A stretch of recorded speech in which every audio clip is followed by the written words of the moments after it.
failure is an imperfection. It's a flaw that you're afraid to make mistakes. You're afraid that they'll define you and that they'll expose you and that people will see that you are just a fraud and that you don't really know and da-na-na-na-na-na-na. And so the weight of self-expectation just grows and grows and grows. So what can you do today to change the weight of self-expectation? That which you load in here on your shoulders, that sometimes feels just too much to carry and to bear. So let's begin by putting some things down.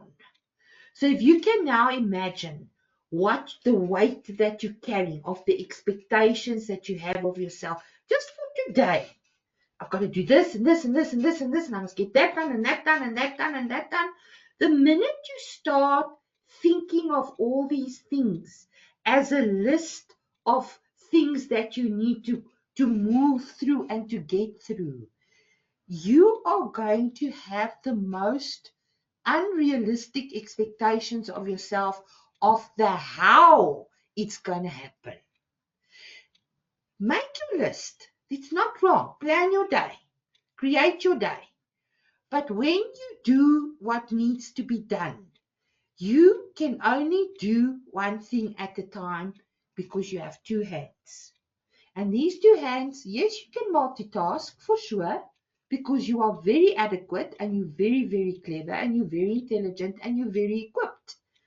But when you start thinking about everything in your head as a systematic process, it's going to feel like you'll never have enough time to do it. But when you simply jump in without the weight of self-expectation, but to actually trust that you're capable, that you have the capacity, that you've always managed, then, my word is my honor, you will see that you process through the day and it will get done beyond your expectation, beyond what you think is possible. You will be pleasantly surprised. And on that note, don't forget to give yourself permission to be pleasantly surprised. Your permission is so important. And always remember, your word is your honor, and life does honor your word, but it's not going to happen the way you think. Such is life.